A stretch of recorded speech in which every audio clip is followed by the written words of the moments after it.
Olá, vamos seguir aqui então com a moral religiosa. A moral religiosa é um ataque disfarçado. Só os arrogantes acham que detêm o conhecimento exclusivo da verdade e o direito de julgar ou ensinar os outros. A religião cristã, que se diz inspirada por mim, está crivada de casos de arrogância espiritual, violência contra outras pessoas, sobre o pretexto que for, não se justifica. É inevitável,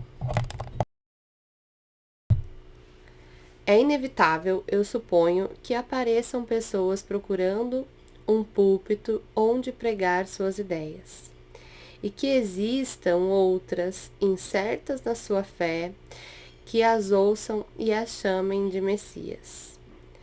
Proclamando os ensinamentos dela, essas pessoas estão negando a sabedoria que reside no próprio coração. Mas ídolos assim sempre acabam caindo. E quando isso acontece, o medo dos seus seguidores vem à luz e é curado.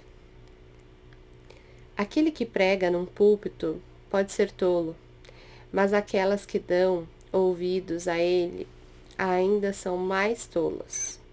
E mais tola ainda é aquela que condena ou as outras, um ou as outras, né? Mais tola ainda é aquela que condena um ou as outras. Precisamos aprender a deixar que os outros vivam e aprendam. A única ajuda que podemos lhes dar é a nossa aceitação e o nosso amor, não o nosso julgamento. Não sou eu quem condena o adultério, o divórcio ou o aborto, pois se eu condenasse essas situações, os envolvidos seriam crucificados. Teríamos outra inquisição, outra guerra santa entre o bem e o mal, entre os justos e os injustos. A minha tarefa não é condenar, mas compreender e abençoar. A minha tarefa é ver o medo nos olhos das pessoas e lembrá-las de que são amadas. Se essa é a minha tarefa, por que eu deveria espancar, queimar e excomungar aqueles que mais precisam do seu amor? Você me rebaixou até o nível do seu medo, colocou palavras na minha boca e atribuiu-as a mim. Meu amigo, pare com isso e olhe para si mesmo. Você entendeu mal. Você está enganado. Os meus ensinamentos são sobre o amor, não sobre o julgamento, condenação ou punição. Eu só dei a você duas regras: ame a Deus e amem uns aos outros. Só essas duas regras são necessárias. Não me peça mais. Não me peça para tomar partido nas suas batalhas novelescas. Eu sou a favor ou contra o aborto? Como poderia ser uma coisa sem ser a outra? Não é possível. Quando a verdade chegar até você, você não precisará mais atacar o seu irmão, mesmo que você ache que está certo e que ele está errado. Você não jogará a verdade na cara dele, mas oferecerá a ele o seu entendimento e o seu apoio. E juntos vocês chegarão mais perto da verdade, por causa do amor e da gentileza que compartilham. Toda vez que eu ofereço um ensinamento, alguém faz dele uma chibata para açoitar as pessoas. Por favor, meus amigos, as palavras que são usadas para açoitar alguém não podem vir da minha boca. Eu ofereço a você a chave da porta interior. Peço que a use e não se preocupe com os pensamentos ou com as palavras dos outros. Trabalhe em si mesmo. Quando tiver estabelecida a verdade no seu próprio coração, você poderá sair por aí e compartilhá-la com os outros. Se quiser praticar esse ensinamento, aprenda-o primeiro. Não seja um porta-voz de palavras e crenças que ainda não fazem parte da sua vida. Não se intitule soldado de Cristo, pois eu não tenho nenhum. Todos que difundem os meus ensinamentos fazem isso a partir do mesmo nível de consciência que eu. Do contrário, o que eles difundem não poderia ser um ensinamento meu. Um homem ou uma mulher de espírito tem compaixão por todos os seres. O que eles dizem demonstram com suas ações. Você não os verá sendo ríspidos com as outras pessoas, nem exigindo delas que o sigam ou satisfaçam sua vontade. Eles de fato têm uma certeza interior que confere um certo ar de autoridade ao que dizem. No entanto, eles nunca dirigem essa autoridade aos seus ouvintes, pois estes, e somente estes, podem escolher as premissas pelas quais nortearão a própria vida. Capítulo 2. O relacionamento certo.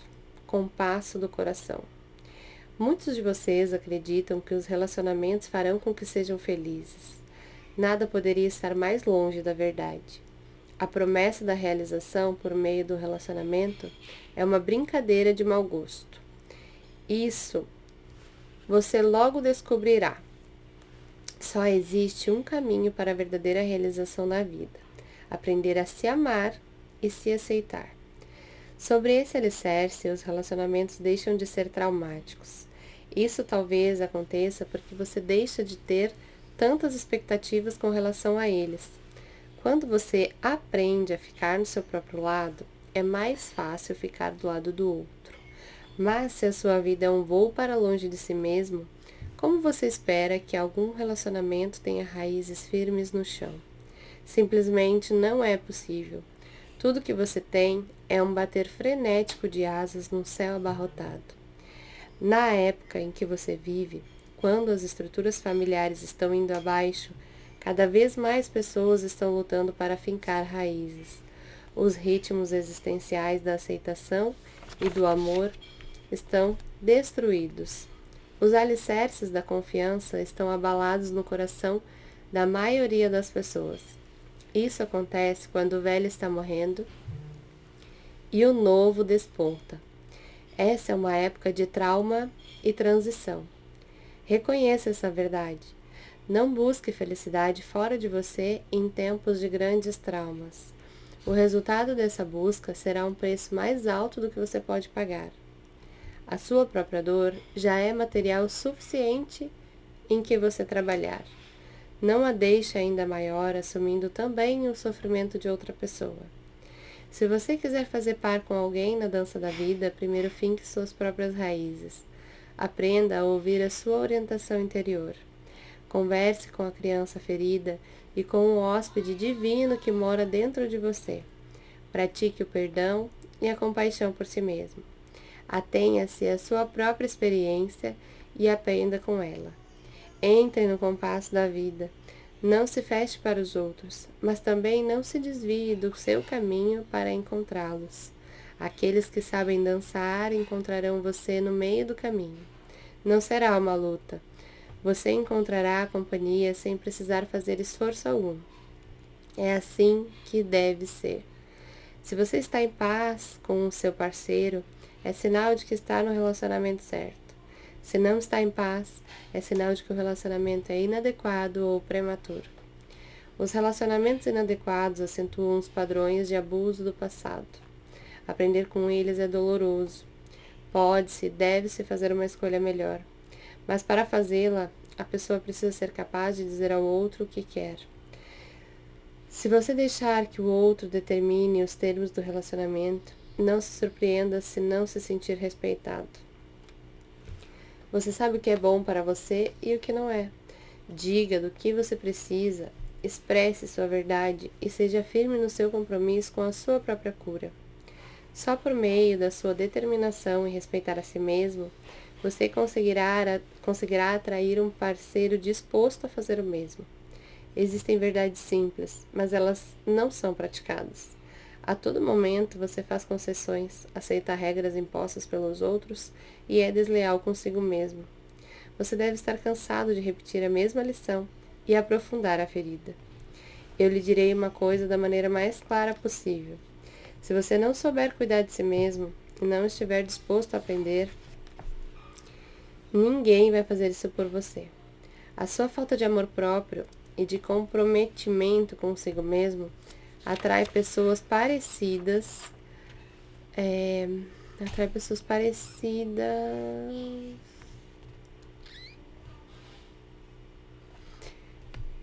Atrai pessoas com lições parecidas ao seu campo vibracional. Vocês vão acabar só refletindo um para o outro a falta de compreensão e comprometimento que têm com relação a si mesmos. É impossível ter um compromisso com outra pessoa sem ter um compromisso consigo mesmo. Isso é importante. Aqueles que tentam agir com altruísmo estão pondo o carro na frente dos bois. Aceite-se primeiro e depois você pode aceitar o outro. Eu não estou pregando o egoísmo, mas a entrega absoluta ao divino que existe dentro de você. A pessoa amada só aparece quando a pessoa tem um compromisso consigo mesma. Ela se manifesta externamente assim que esse compromisso passa a ser digno de confiança. O compromisso exterior e o interior passam então a andar juntos. Ao adorar o ser amado, a pessoa está adorando o eu divino que vive em muitos corpos. Esse é o relacionamento sagrado. Poucas pessoas encontram o ser amado nessa vida, pois poucas pessoas aprenderam a respeitar a si mesmas e a curar suas feridas. No entanto, você pode ser uma dessas pessoas privilegiadas se estiver disposto a se responsabilizar pela sua própria cura. Assuma esse compromisso e o ser amado saberá disso. Faça esse simples voto. Eu juro que não serei mais desleal comigo mesmo, nem me desrespeitarei nos meus relacionamentos. Eu expressarei honestamente o que penso e o que sinto, com compaixão pelo outro, mas sem me apegar ao modo como ele reage a essa informação. Confio que, dizendo a verdade e respeitando-me, eu estarei em comunhão com o ser amado. Você não tentará mais fazer com que o relacionamento dê certo, sacrificando-se para tentar satisfazer as necessidades do seu parceiro.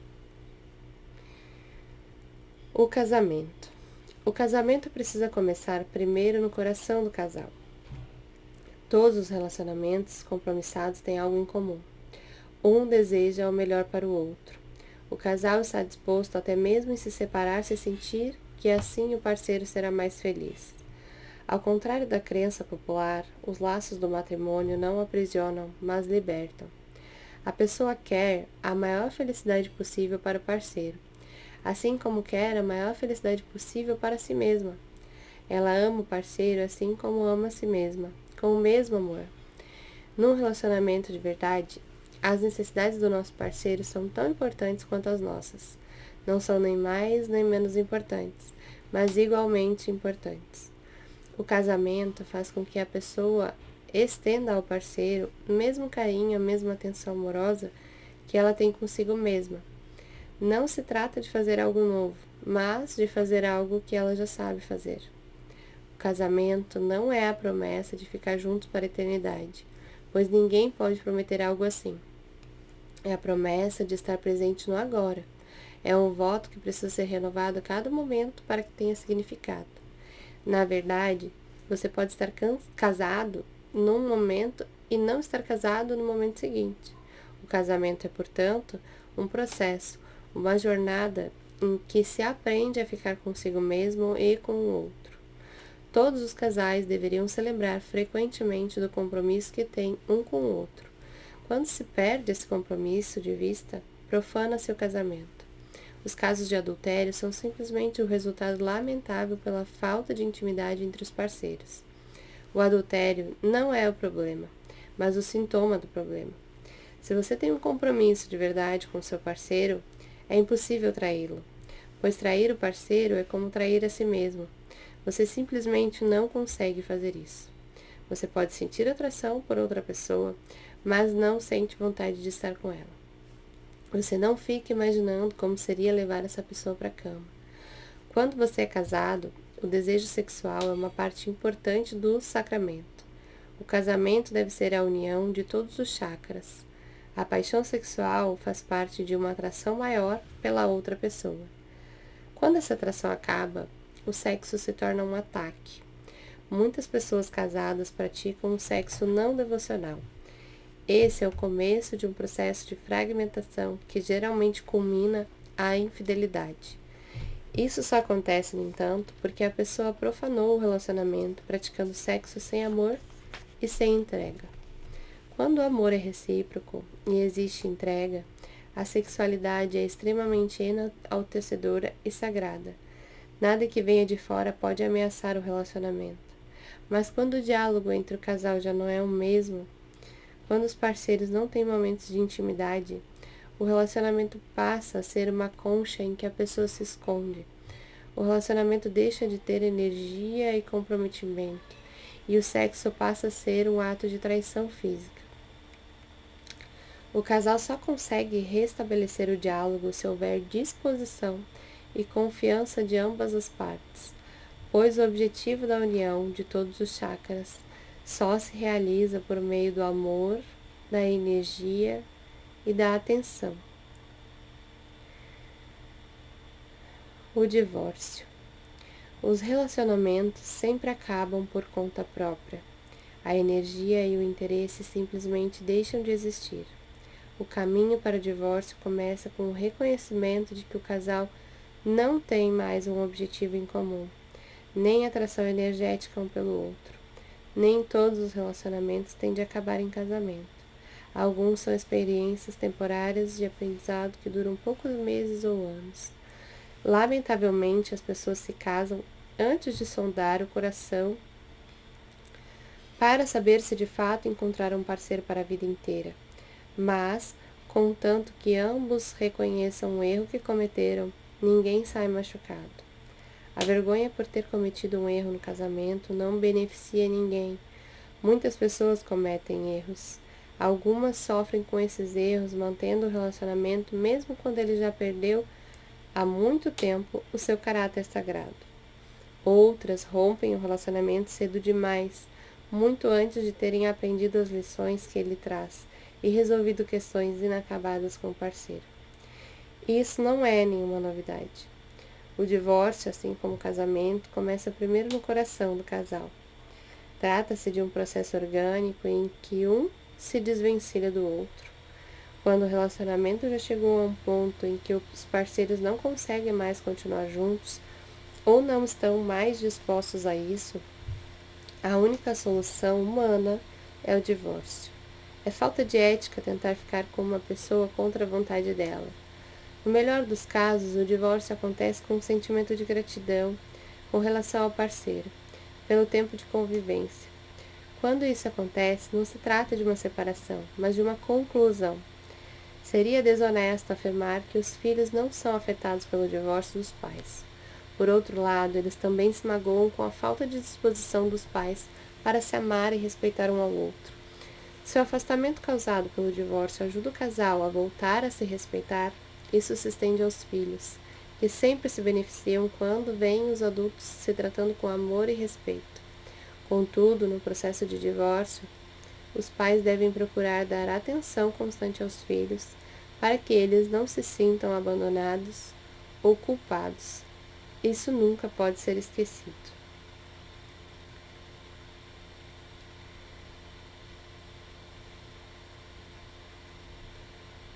O processo e as fronteiras pessoais.